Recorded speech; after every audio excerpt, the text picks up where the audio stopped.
Dicen que el paso del tiempo, que el devenir, que el transcurso de los días muchas veces debiera comprometernos, debiera interesarnos, porque es ahí, es en el futuro de nuestra vida, de nuestros días, donde vamos a pasar el resto de nuestra existencia. Y sin embargo, si hablamos de los argentinos y hablamos de nuestra sociedad y de lo social, muchas veces se hace necesario frenar y quizás también mirar un poco hacia atrás para encontrar algunas respuestas, para encontrar algunas pistas. Mire, yo quiero proponerle esta noche que potencialmente podríamos hacer ese ejercicio y quizás esas respuestas nos traerían muchas más decepciones que recompensas. Hoy no hay nada más que mirar los diarios, que mirar los canales de información para darse cuenta que estamos conviviendo con un deterioro que es permanente en materia económica y en materia social. Son los datos del día, prácticamente. En el día de hoy el Ministerio de la Producción y Trabajo dijo que en la Argentina, si comparamos marzo de este año con respecto a marzo del año pasado, se perdieron 266.000 puestos de trabajo. Es un dato oficial, es un dato que dio a conocer el gobierno en el día de hoy y nadie salió a decir absolutamente nada. Mire, el salario también es una información de la jornada de hoy, cae 1.6 puntos porcentuales en el primer trimestre del año, pero si agarramos los 40 meses de gestión del presidente Macri y si lo medimos en dólares, por ejemplo, el salario mínimo retrocede más del 55%, y el salario en términos reales, en términos del poder adquisitivo, en promedio, ya perdió 17 puntos porcentuales. Es decir que claramente nos bajaron el sueldo a todos. Pero además, las circunstancias de carácter económico siempre nos llevan a hablar de la inflación. Y la inflación, en apenas algunos días nada más, el propio INDEC va a dar a conocer un número que rondaría para mayo en el orden del 3%. Y si tomamos los últimos 12 meses, ese indicador va a terminar dando, escuche bien, casi 58% de inflación en apenas un año. Y esto es el dato más alto, si usted quiere, desde el año 1991. Hay muchísimos datos que están mostrando que la Argentina, en términos socioeconómicos, está cada vez peor, está muy lejos de eso que muchas veces baja desde el gobierno, de que hay que atravesar esta situación, que ya estamos saliendo. Sin embargo, esto no es verdad y lo confirman en todo caso los propios datos oficiales. Mire, la realidad es que en gran medida ese deterioro nos habla de una deuda que tiene características sociales. Quienes son acreedores de esa deuda son en definitiva los sectores más vulnerables de nuestra sociedad, los chicos, los ancianos, los pensionados, aquellos que cobran una asignación, que han perdido poder adquisitivo, que tienen muchísimas más falencias hoy de las que tenían hace 3 años. Y eso es una hipótesis que quiero compartir con usted esta noche, que si bien los problemas de la Argentina, los grandes problemas que tiene nuestra sociedad, no son nuevos y datan de hace muchísimo tiempo, sí quizás merece una lectura el hecho de que en los últimos 3 años esos problemas en definitiva se han profundizado. Esta es una de las cuestiones centrales que quiero compartir con usted. Pero está claro que si hablamos en términos sociales, hay otras cuestiones que también merecen análisis. Le pregunto si en todo caso no hay una especie de repetición en esto de volver siempre al punto cero, volver siempre al punto de partida, esforzarnos para tratar de alcanzar algo, un objetivo, para tratar de llegar a fin de mes, para tratar de conseguir un trabajo, para tratar de estudiar y salir adelante, de desarrollarnos, de convivir con este país que muchas veces parece caótico realmente y que nos ha desordenado la vida a todos nosotros, pero sobre todo a aquellos que están sufriendo más. Mire, la verdad que quiero compartir con usted una historia en la cual estuve pensando.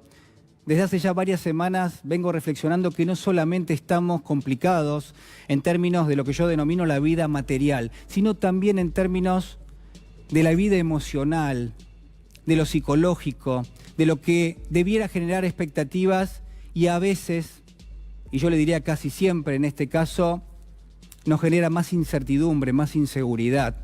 Y la historia que quiero compartir con usted, en la que estuve pensando, es sumamente simple y es muy antigua.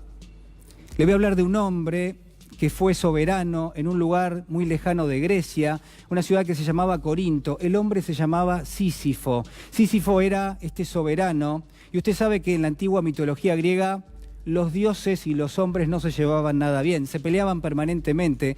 Era casi una disputa por poder, muy parecida a la que vemos en las contiendas de la política. Bueno, en este caso, el propio Sísifo era un hombre poderoso, que no tenía atributos de Dios, pero que sí era sumamente astuto. Eso era lo que lo destacaba del resto. Sísifo era tan astuto, cuenta la leyenda, cuentan los mitos, cuenta la Ilíada, que logró por lo menos 2 veces escaparle a la muerte. Una vez la eludió y terminó encerrándola, dice la historia, y en una segunda instancia, estando ya muerto, Sísifo pudo escapar de ese plano de el agotamiento de la existencia, y pudo colarse nuevamente a la vida. Era tan astuto y los dioses se la tenían sumamente jurada que finalmente fue Zeus, el padre de todos los dioses, el dios del Olimpo, el más poderoso de todos los dioses, el que terminó castigándolo y le dijo: vos que no te querés morir nunca, entonces vas a ser castigado con el peor de todos los castigos. Vas a vivir eternamente, vas a vivir para siempre. Pero además el castigo tenía una pequeña cláusula, porque Sísifo quedó condenado durante toda la eternidad a empujar una enorme piedra redonda, pendiente arriba, en la ladera de una montaña, y a que esa piedra, por peso propio, pero además porque era un castigo divino, se viniese abajo cada vez que él terminaba de subirla, y en todo caso tuviese que recomenzar ese trabajo, tuviese que volver a empujar esa piedra de dimensiones realmente importantes, sumamente pesada, que le significaba un esfuerzo absoluto para llegar prácticamente a la cima, y a partir de ahí la piedra volvía a caer, y así condenado por toda la eternidad. Lo que quiero proponerle es una lectura que es sumamente lineal. Lo que quiero preguntarle es si para los argentinos en términos sociales la metáfora de Sísifo, en todo caso el castigo que ha recibido, no se parece demasiado a nuestra cotidianeidad, a poner en marcha algo, a ponernos en marcha como sociedad, a tratar de salir de esa situación crítica en la que estamos y darnos permanentemente la cara contra la pared, y descubrir que esa piedra que tratamos de subir en algún momento hasta la cima, bueno, que esa misma piedra nuevamente está en la base y que tenemos que volver a empujarla. Pero además quiero llevárselo al plano individual, porque cada uno de nosotros en el día a día tiene sus objetivos, tiene sus deseos, tiene sus anhelos, y convivimos con una situación y con un contexto que es cada vez más crítico y que nos va encerrando y nos va aislando, y estamos solos. A veces nos parece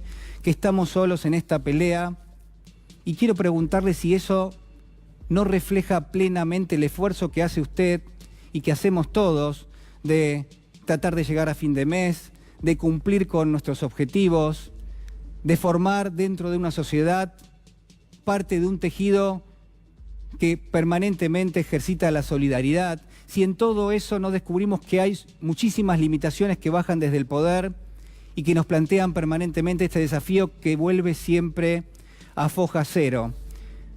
Pero además, el contexto juega sin ninguna duda, pero quiero preguntarle si esa piedra enorme que tenemos que mover día a día, si esa piedra no es en definitiva cada vez más pesada.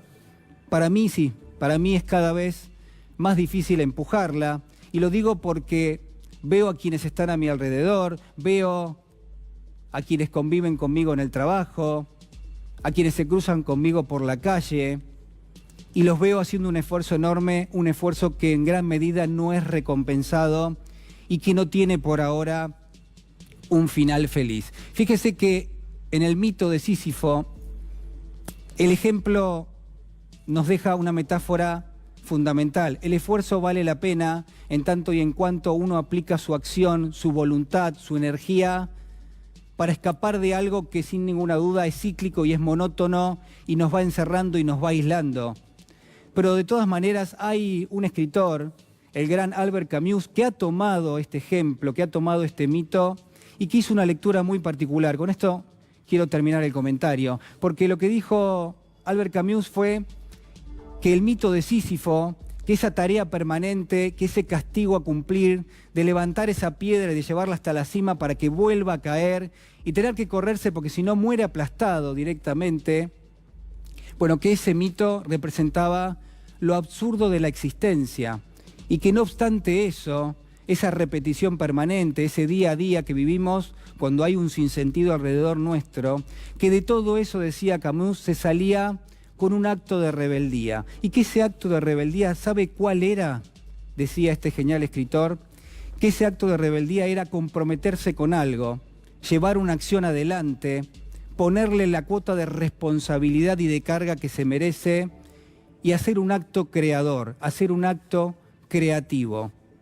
Mire, muchas veces nos parece que estamos en el medio de un laberinto. Borges decía que cada tanto en la vida uno frenaba y buscaba ese hilo que nos iba a permitir salir de ese lugar. Y que cuando miraba alrededor no veía ningún hilo y que en todo caso lo que se veía era una parte de cosmos y otra parte del caos. Pero decía Borges, este genial escritor, nos decía que nuestro hermoso deber era no solamente imaginar que ese hilo existía, sino fundamentalmente, y en el medio del caos, imaginarnos también que había un laberinto. Acompáñeme porque ya está con nosotros el señor Leopoldo Moró, diputado nacional. ¿Qué tal, Julián? Muy buenas noches, ¿cómo le va? ¿Qué tal? Bien, muy bien. Bueno, ha sido un día con mucha información, la verdad que vale la pena, me parece a mí, el análisis. Primero quiero preguntarle, hay temas políticos, hay temas judiciales, una reflexión sobre una economía y una sociedad que sufre esa economía y que hoy, por ejemplo, los datos son de caída muy fuerte de los números de puestos de trabajo, 266.000 en apenas 12 meses. Digo, ¿qué reflexión puede hacer de esto? Bueno, se puede adjetivar de infinidad de maneras, ¿no? Es decir, recién usted decía, y con toda razón, que nos habían desorganizado la vida los argentinos. Tal vez es un diagnóstico un poco benévolo. Yo creo que nos han pulverizado la vida los argentinos. Esa caracterización valía por ahí para el 2017, pero estamos ya en un punto de destrucción sin límites. Es apabullante porque además continúa, tiene distintas manifestaciones. Por un lado, bueno, la inflación. Por el otro lado, este rebrote de destrucción de puestos de trabajo que en estos últimos meses se ha multiplicado. Tengo entendido que en el primer trimestre, sobre esa cifra que es el total, hay 85.000 puestos de trabajo que se han destruido en el primer trimestre. Y estamos hablando de trabajos registrados, ¿no? Esto siempre conlleva la destrucción de trabajo no registrado, que algunos calculan de 2 o 3 por cada uno de los registrados. Los monotributistas sociales prácticamente han desaparecido, están pulverizados. Lo que pasa es que a uno ya como que le pesa hasta el diagnóstico. Y me parece que hay que tratar de romper este círculo vicioso y ver cómo empezamos a empujar hacia adelante para que renazca la esperanza. La reconstrucción de la Argentina tiene que hacerse con los argentinos adentro. Y eso implica un fuerte compromiso, ¿no? No hay que dejarlos en la puerta de la Casa de Gobierno cuando se inicia una nueva etapa. Y a mí me parece que hay que empezar a ver cómo vamos a reactivar el proceso del consumo, la inversión pública, la inversión privada, generar una esperanza, porque si no todo es escepticismo. Apoyado en la realidad, la verdad que la realidad es espantosa, pero... Usted habla de pulverización directamente. Bueno, ha habido un industricidio en Argentina que creo que incluso es mayor que el de la época de Martínez de Hoz.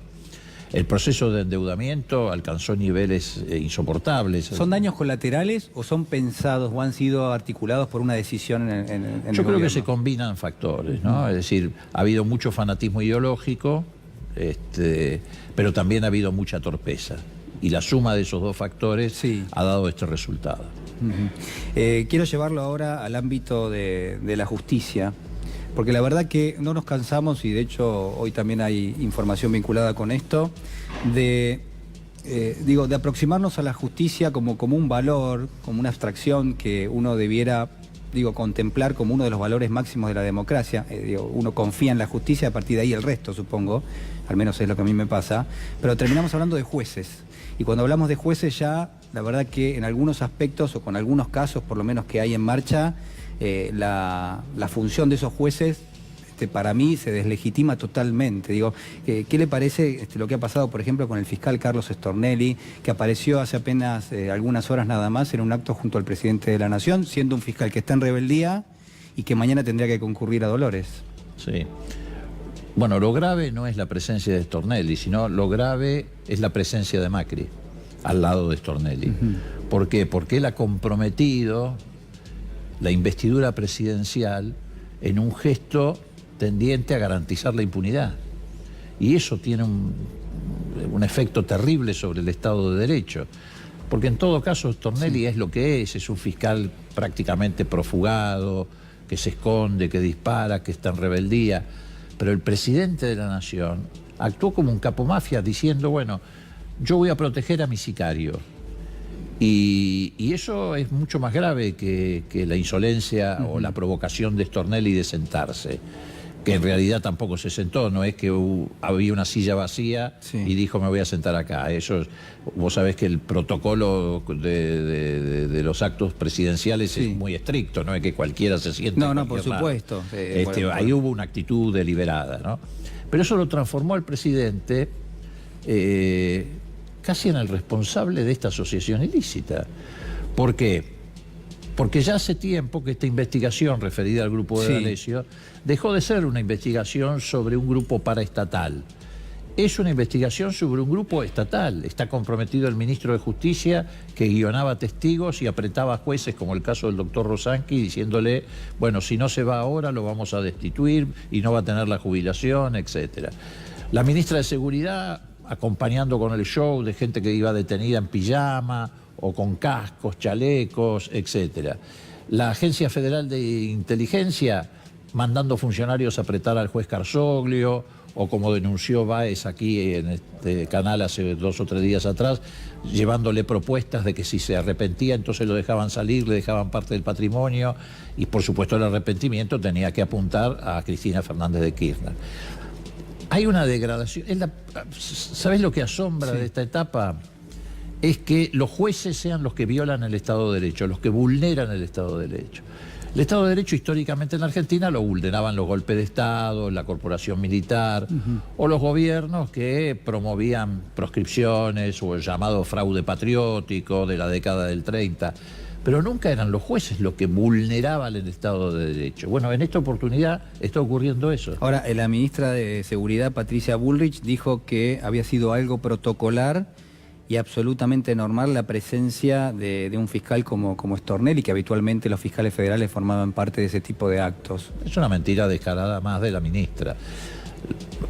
Ha habido actos, incluso en gobiernos anteriores, donde están jueces o fiscales, pero son actos institucionales referidos a anuncios respecto al Poder Judicial. Por ejemplo, recuerdo cuando se reformó el Código Penal en la época de Cristina Kirchner, obviamente estaban, el Código Civil y Comercial, perdón, estaban el presidente de la Corte, los miembros de la Corte, jueces, pero no es habitual que vayan los jueces, que vayan, y mucho menos los fiscales, que además constituyen un poder independiente. Los fiscales ni siquiera dependen exclusivamente del Poder Judicial estrictamente. Es un poder autónomo, brindado por la nueva Constitución. Entonces, claramente no había otro fiscal. El único fiscal que estaba allí sentado, a pocos metros del presidente, en la búsqueda de una foto deliberada, que enganchaba además con lo que venía pasando en la semana. En la semana hubo una contraofensiva tendiente a proteger al fiscal, que preanunció que mañana no se va a presentar ante la 5ª citación. Ya lo anunció. Entonces querían crearle un ambiente de protección y de justificación para que siga burlándose de la justicia. Claro, se lo llamó en algunos medios la operación PUF a eso. Claro, ¿no? bueno. La operación PUF, que eran unos audios, unas escuchas en ilegales. Realidad, ilegales, que ya se había tomado estado público la existencia de esas escuchas hacía 2 meses aproximadamente. Así es. Las resucitaron. Sí. Las resucitaron. También eso se conectó con un movimiento en el Consejo de la Magistratura que activó la causa de juicio político contra Ramos Padilla, porque el club de fans de Stornelli no es solamente el gobierno. Digamos, también hay algunos sectores que se dicen opositores que vieron en Stornelli y Bonadío la oportunidad de saldar en la justicia con Cristina Kirchner lo que no podían saldar en la política. Pero bueno, vino esa operación. Ahora, en estas últimas horas, el juez Bonadío resolvió procesar a los dueños de este canal. Y bueno, es toda una contraofensiva tendiente a proteger a Stornelli, pero proteger además lo que está arriba de Stornelli, porque la realidad es, como señaló el juez Ramos Padilla en estas horas, es que tampoco lo de Stornelli es lo más importante de esta investigación, ni siquiera lo de D'Alessio. Es lo que está arriba de eso, es la organización estatal. Y el presidente casi, al ponerse en esa foto y de esa manera, se autoimputó, aparece como el cabecilla de esa organización estatal. Bueno, pero a ver, el fiscal Stornelli tiene 8 denunciantes diferentes que no se conocen entre sí, o al menos no se conocían entre sí, que lo acusaban y lo acusan de espionaje ilegal y de extorsión, digamos. Es muy grave esto. Pero gravísimo. Está declarado en rebeldía. Y bueno, y otra cuestión que... Pero no es solamente, discúlpame, no es solamente que lo acusan con pruebas, con audios, con documentos, con pruebas que son muy contundentes, incluso usando la red de espionaje para saldar algunas cuestiones de naturaleza privada. Sí. Hoy la Cámara de Casación rechazó el planteo de Cristina Fernández de Kirchner y ratificó al juez Bonadío en la causa de los cuadernos. Inevitablemente uno tiende a pensar que Stornelli forma parte también de esa causa, ¿no? Digo, tiene un rol protagónico, uno podría decir. Mira, en general cuando uno recorre las causas, encontrás 4 personajes que tienen casi todas las causas, prácticamente en todas, te diría, un rol preponderante. Desde ya el juez Bonadío, que absorbió todas las causas que andaban dando vuelta por ahí contra Cristina Kirchner y que en algunos casos ni siquiera las absorbió, sino que las inventó. Bueno, pero, a ver, perdón, Leopoldo, porque lo interrumpo porque hay algo ahí que usted dijo que a mí me parece importante. Hoy en ese fallo de casación, de 3 jueces del tribunal, hay una jueza, que yo tengo el nombre por aquí, ahora lo voy a encontrar, que lo que dijo que votó en disidencia. Que votó en disidencia y que lo que dijo es precisamente esto, ¿no? Que en algún caso... en principio el propio juez pareció apropiarse de una causa que por jurisdicción por ahí no le tocaba. No, claramente no le tocaba, no la envió a sorteo, porque es una causa inventada para resucitar otras causas que se le venían cayendo. La jueza Figueroa. La jueza Figueroa, efectivamente.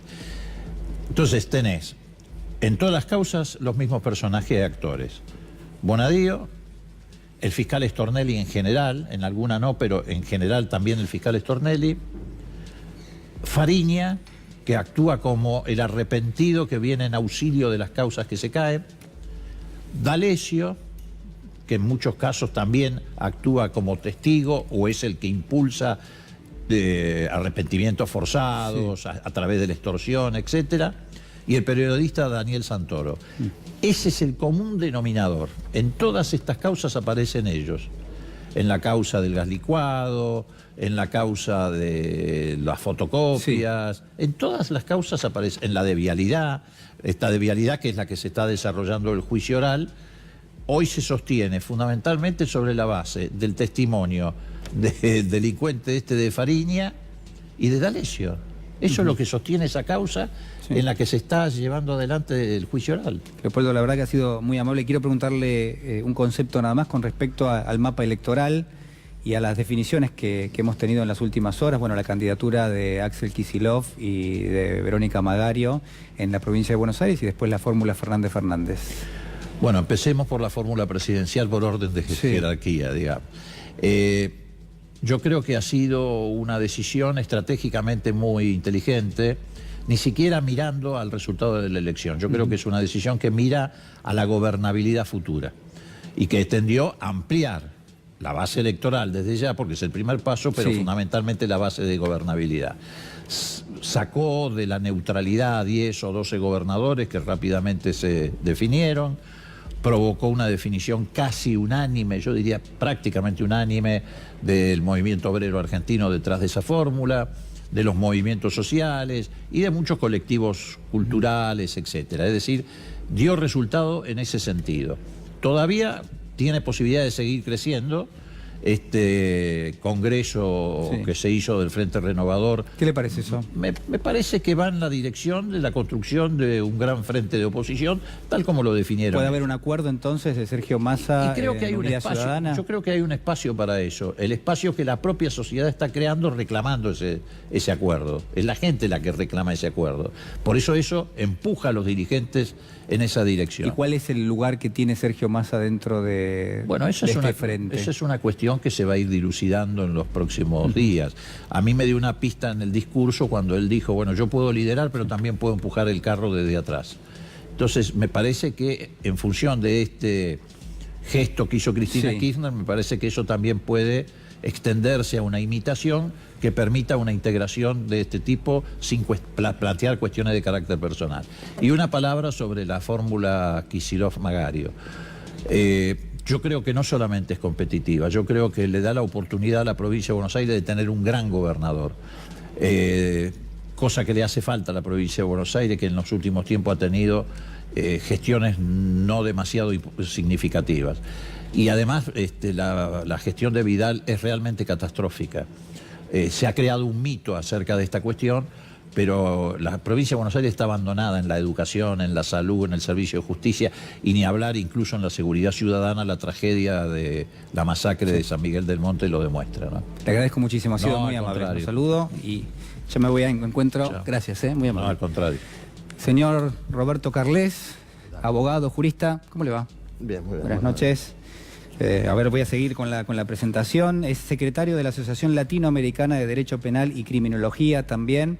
Bueno, en algún momento fue propuesto por Cristina Fernández de Kirchner para integrar la Corte Suprema. Así es. En reemplazo del doctor Eugenio Zaffaroni. Bueno, a ver, quiero preguntarle por la justicia, por los jueces, por lo que hablábamos recién con el diputado Leopoldo Moró. Digo, ¿cuál es una forma de aproximarse a esto para entenderlo, ¿no? Algo que resulta sumamente polémico en algunos casos. Bueno, lo que ha pasado en estos últimos meses en la Argentina es que ha quedado a la vista uno de los principales problemas que tiene el sistema de justicia argentino, que es la justicia penal federal porteña. O sea, para circunscribir bien que no es la justicia el problema, que está llena cientos de jueces, fiscales y funcionarios y empleados que hacen un trabajo a diario sobre el que no hay que hacer ningún cuestionamiento.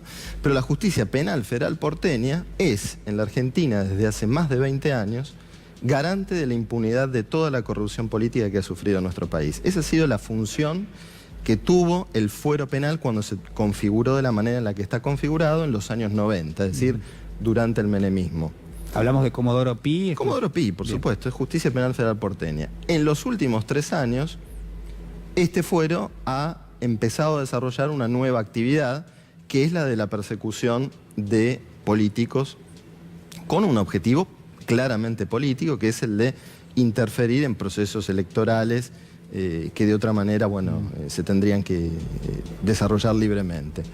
Y esto lo han hecho apelando a todo tipo de herramientas, violando las garantías constitucionales del Estado de Derecho, aplicando la figura de la asociación ilícita a todo delito en el que concurren varias personas, aplicando teorías creativas en materia de prisión preventiva, ¿sí? Diciendo prisiones preventivas totalmente arbitrarias, diciendo, por ejemplo, esta famosa doctrina Irursum, ¿no? Que se conoce de esta manera, que es la idea de que quien fue funcionario público retiene un poder residual por el que podría interferir en el desarrollo de una investigación, lo cual, carece de todo fundamento. Recurriendo a la figura del arrepentido, ¿sí? Que nosotros yo personalmente y muchos colegas juristas alertamos que tal como estaba planteado ese proyecto de ley, se prestaba para la realización de extorsiones caso de Alessio lo ha demostrado. Es decir, si se le toma declaración a un empresario, se le dice, bueno, si usted declara esto, vuelve a la casa, y si no lo declara, lo dejamos adentro, me parece que el mecanismo estaba bastante claro desde un primer momento. Entonces, el fuero penal federal porteño se ha convertido en los últimos 3 años en esto. Y este me parece que es uno de los principales problemas que tiene la justicia argentina en este momento. ¿Qué pasa con el fiscal Carlos Stornelli, que el día de mañana tendría que concurrir la 5ª convocatoria que se ha hecho para su indagatoria? En principio no va a ir. Si usted fuera procurador, por ejemplo, ¿cuál sería el proceso para, no sé si para sancionarlo, pero digo, eventualmente para aproximarse a una cuestión que es central y que toda la sociedad tiene hoy su mirada puesta sobre el fiscal? No, el proceso interno ya está abierto. El juez Ramos Padilla ha pedido el desafuero del fiscal, porque como bien recordabas, 4 veces ha faltado la declaración indagatoria, mañana va a ser la 5ª. Ahora, es un proceso que se tiene que hacer también respetando las garantías de Stornelli. Es decir, esto que criticamos que no se ha hecho, que ellos no han hecho con muchas...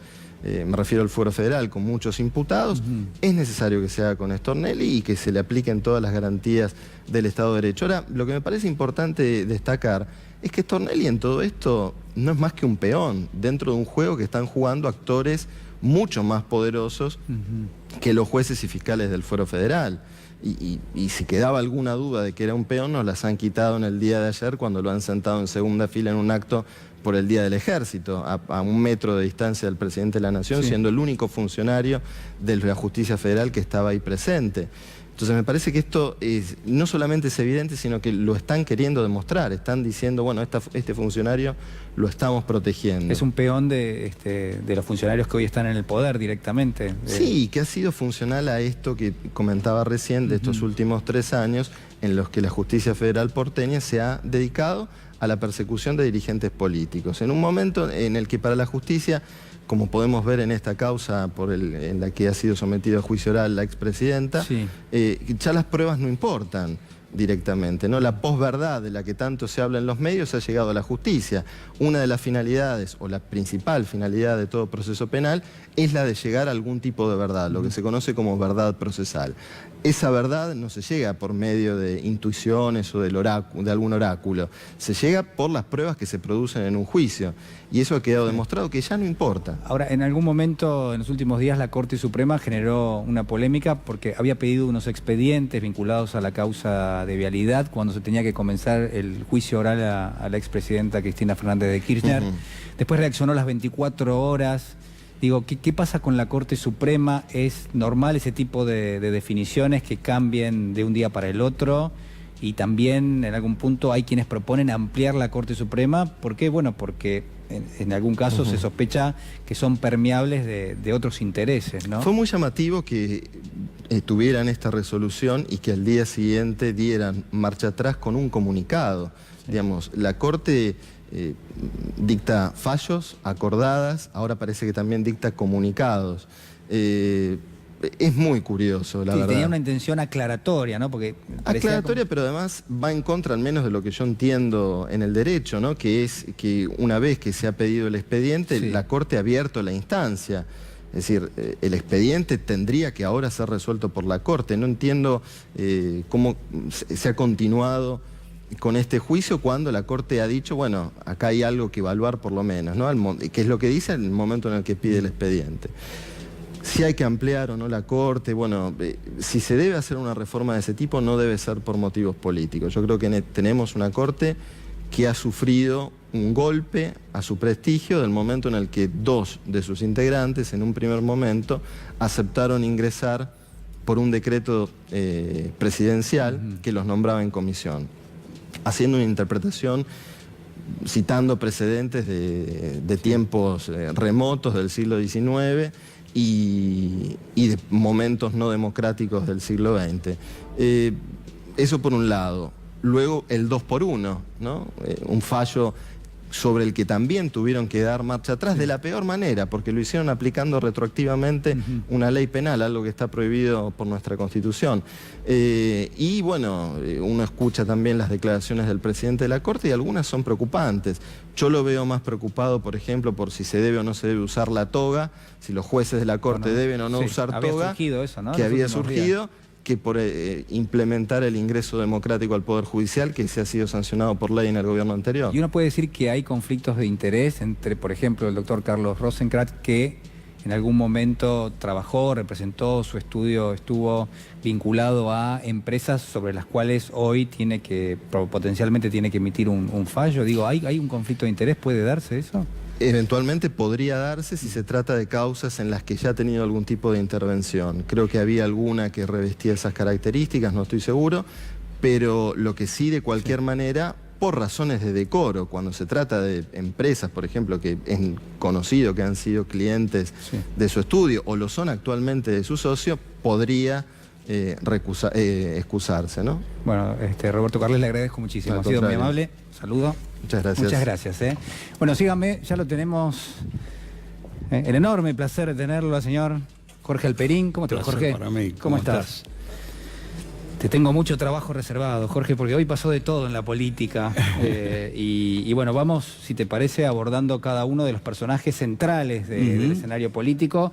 Por ejemplo, la expresidenta Cristina Fernández de Kirchner, ¿no? Digo, un personaje que en algún punto despierta amor y también en algún aspecto despierta, yo digo, no sé si llamarlo odio, pero sí mucha confrontación. Digo, mucha confrontación y rechazo, claro. Sí, ¿qué pensás? Bueno, yo vengo pensando un poco y me resonaron en las últimas horas las palabras de Durán Barba, que dice: Cristina asusta y Macri decepcionó, pero a la hora de votar, Macri, la gente se va a guiar por el miedo a Cristina. Es decir, te está mostrando la hoja de ruta, que por otra parte es bastante visible, del proyecto de Cambiemos. Al no tener una oferta de otro tipo, tiene que ir por el miedo, lo cual, desde un punto de vista ético, consiste en embrutecer a los ciudadanos, ¿no es cierto?, para que voten guiados por un sentimiento irracional. Explica de algún modo por qué en la foto aparece el fiscal Stornelli compartiendo muy cerquita del presidente el acto del Día del Ejército. ¿Por qué? ¿Qué pensás? ¿Qué quiso hacer el gobierno ahí? Claro, me parece que el gobierno, por un lado, muestra que tiene que proteger al fiscal estrella de la causa quizás estrella que tuvo hasta que saltó el tema de Ramos Padilla, para seguir haciendo el trabajo de infundir el miedo. Ahora, yo me pregunto, por supuesto que es visible como los medios, el poder mediático, el partido judicial, por llamarlo de algún modo, y el gobierno macrista están jugando con el miedo respecto de la alternativa peronista, kirchnerista.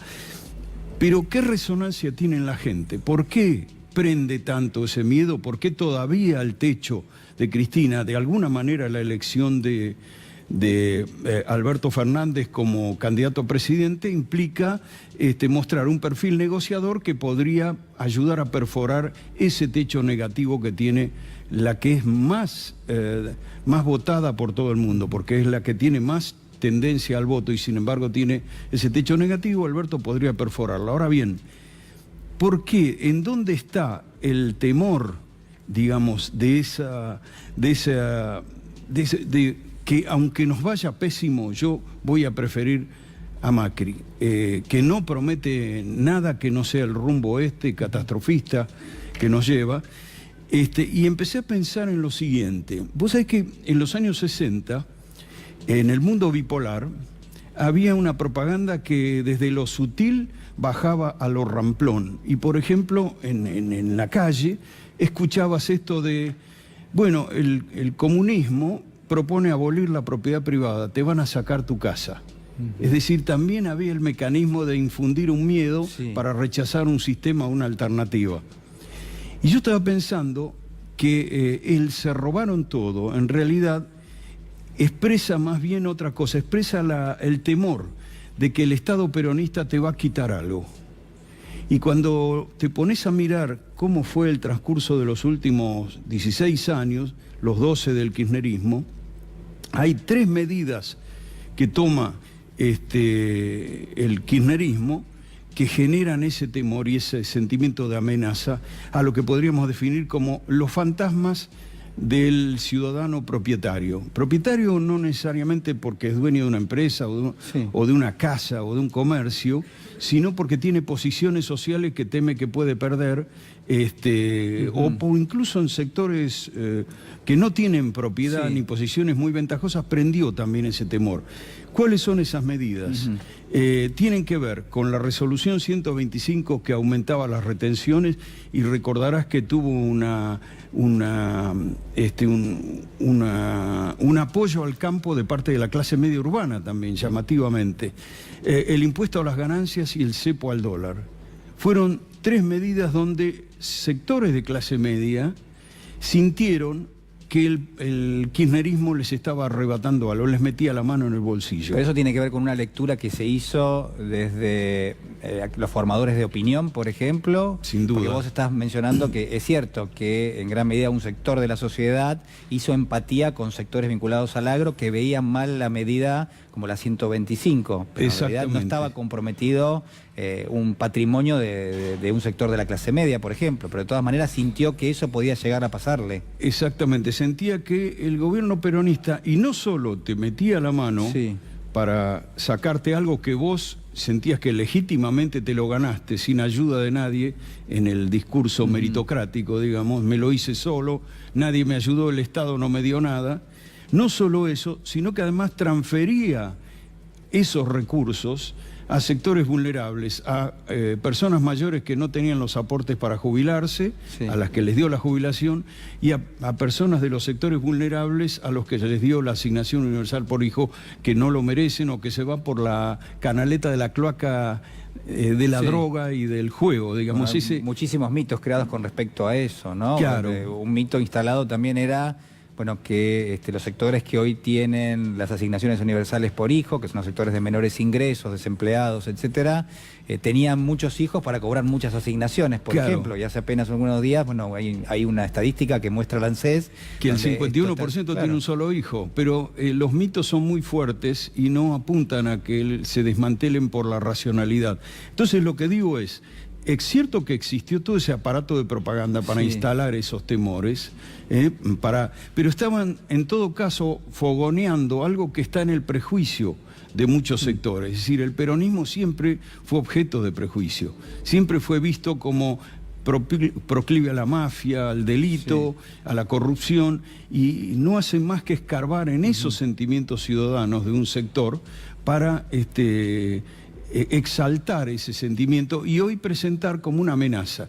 ¿Por qué puede ser peor que haber perdido el trabajo, que haber perdido, cerrado el pequeño comercio que se tenía, el kiosco, lo que fuera? ¿Por qué puede ser peor el kirchnerismo con el cual se batían récords de consumo, había vacaciones? Es decir, el recuerdo en todo caso te muestra que había un bienestar que hoy se perdió. ¿Por qué podría ser peor? Bueno, sería peor por esta idea de que al ciudadano propietario de algo le van a quitar algo, le van a sacar algo, como aquella idea de el comunismo te va a sacar tu casa. Bueno, a ver, hay quienes, uno a veces lee algunos autores que plantean algo como lo que vos estás planteando, y además le agregan algo que por ahí duele a un sector de la sociedad pensarlo, que es que no solamente lo ideológico, sino también en algún aspecto los estratos de la sociedad. Es decir, que hay un sector de clase media que cuando vio que en los últimos años del kirchnerismo había sectores de ingresos más bajos, que lograban tener comportamientos de consumo muy parecidos a los de la clase media, es decir, que vos podías renovar un electrodoméstico. Siempre me acuerdo que cuando uno lee sociología, muchas veces se encontraba con que había familias de sectores de ingresos muy bajos que, claro, cuando empezaban a tener una mejora económica, por ejemplo, y se les rompía un lavarropas, bueno, no tenían el comportamiento de ir a renovarlo, es decir, no estaban acostumbrados a que cuando se te rompe algo tenés que ir y comprar uno nuevo, digamos, no puede porque lo tenían por primera vez. Claro. Entonces digo, para tomar una dimensión de muchas veces de lo que estamos hablando. Y lo que plantean muchos autores es que hubo un rechazo por parte de un sector de la clase media cuando vio que los sectores de ingresos más bajos prácticamente empezaban a tomar los mismos patrones de consumo que sectores que se suponía que tenían ingresos más altos. Y que ese rechazo bueno, se manifestó de alguna manera también en un rechazo hacia el kirchnerismo. Bueno, exactamente, porque el kirchnerismo es el que vehiculiza ese tipo de aspiraciones. Siempre tiendo a contar una cosa que me contó el plástico Daniel Santoro, nada que ver con el periodista de Clarín. Sí. Un gran plástico cuya obra está centrada en la iconografía peronista, y contaba la anécdota de que una gran figura de la caridad internacional, de la asistencia, era la esposa del príncipe de Holanda, y quiso conocer las casitas que hacía el peronismo y entregaba a los sectores humildes. Y Evita la llevó a ver esas casas que eran de tipo californiano, incluso tenían garage, y ciertos detalles de lujo que no eran propios de las casas de los pobres. Entonces la princesa le dijo a Evita que no entendía cuál era el sentido de gastar en una sola casa lo que permitiría hacer 10 casas modestas, digamos. Y ella le dijo: creo que no es el espíritu nuestro, nosotros no queremos perpetuar pobres, queremos fabricar clase media. Bueno, esa aspiración de los sectores humildes o vulnerables a ascender socialmente, que no se puede vehiculizar por una propiedad en general, porque el déficit de vivienda es enorme, cuando se canaliza a partir de símbolos de un progreso, como sería un televisor plano, zapatillas de marca, etcétera, eso es visto desde las clases socialmente más holgadas como un dato de la irracionalidad de los pobres. Los pobres son sospechosos con el dinero. Son vistos como que se corrompen fácilmente, los manejan con el pancho y la coca para ir a las manifestaciones, se embarazan para tener la asignación por hijo. La cantidad de personas que uno conoce que repiten permanentemente este tipo de ideas instaladas, vaya a saber cómo, y que la verdad que hacen un daño enorme, pero además, digo, sumamente injustos en lo que son los planteos, y doloroso además, Jorge, porque... A ver, yo creo que está claro que las políticas económicas tienen que servir para incluir a la gente, digamos, que es impensado que un gobierno pueda sostener un programa económico que lo que hace es genera desempleo, genera desigualdad. Digo, me parece que no debiera pasar, ¿no? No debiera pasar, pero ya en mi juventud se escuchaba decir: mirá esta gente de la villa, en vez de comprarse una casa mejor, en vez de mudarse a algo mejor, se compran un televisor color, por ejemplo. Como si es lo mismo, si fuera lo mismo el gasto que implica un televisor color o zapatillas de marca o lavarropas, que en todo caso te permite sentir que algún progreso mínimo tuviste, como si eso fuera lo mismo que lo que hay que invertir para comprar una casa. Creo que hay una mirada muy condenatoria desde la visión meritocrática. Los pobres no merecen estar mejor, están tan mal como están porque no tienen vocación de progreso. Hay una mirada muy prejuiciosa. Lo que uno puede hacer con eso es empezar a... Muchos dicen no quieren trabajar, ¿no? Exactamente. La gente no le interesa el trabajo. Se consiguieron 2 planes jefes, se decía al principio del kirchnerismo, y dejan de trabajar de mucamas. Es decir, siempre están bajo sospecha los pobres, desde esa mirada meritocrática, y eso hace un daño terrible porque fragmenta la sociedad. Ya la sociedad padece una fragmentación social muy grande, y esto no hace más que ahondar eso. En lugar de desenmascarar los prejuicios que se tienen sobre los pobres para favorecer un modelo de integración social, porque cuando se ponen, nadie duda de que son ejemplo las sociedades escandinavas. Bueno, son en todo caso, y tampoco son perfectas, pero un modelo de integración social a imitar mucho más que aquello de los pobres que se queden bien abajo y no me jodan la vida, digamos, ¿no? Me parece que el proyecto de Cambiemos, dado que no tiene otra oferta, de cizanear, de fogonear esos temores y esos prejuicios,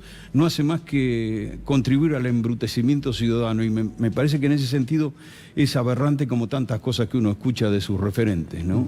¿Pensás en términos políticos que existe expectativa, que se puede generar algún tipo de propuesta alternativa a la que está llevando adelante Cambiemos, y que eso puede tener en definitiva un final donde comiencen a cambiar algunas cosas en la Argentina? Sí, yo creo que sí.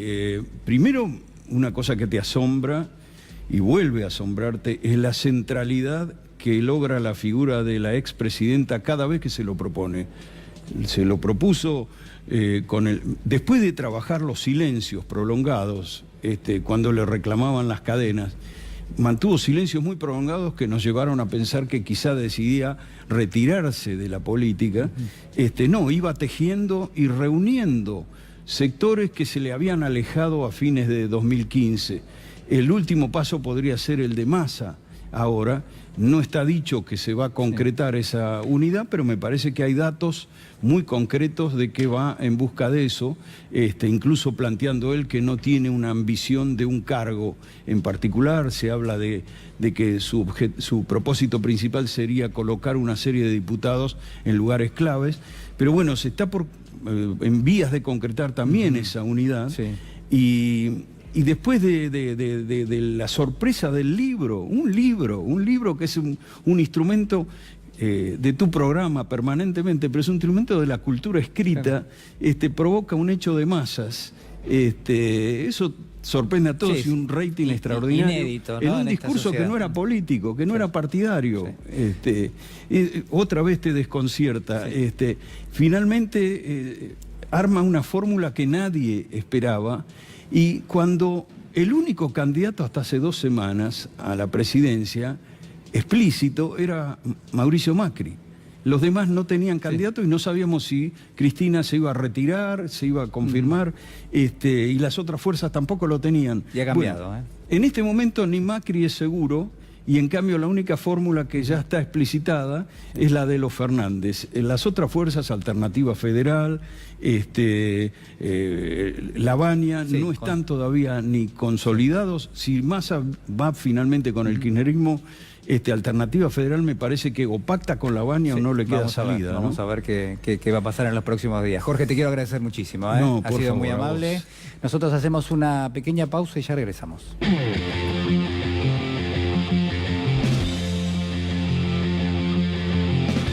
Muy bien, nos estamos despidiendo, nos reencontramos el próximo lunes a las 11 de la noche aquí en C5N. Muchísimas gracias por acompañarnos en este día jueves y quédense con el señor Roberto Funes Ugarte y su No te duermas. Muchísimas gracias.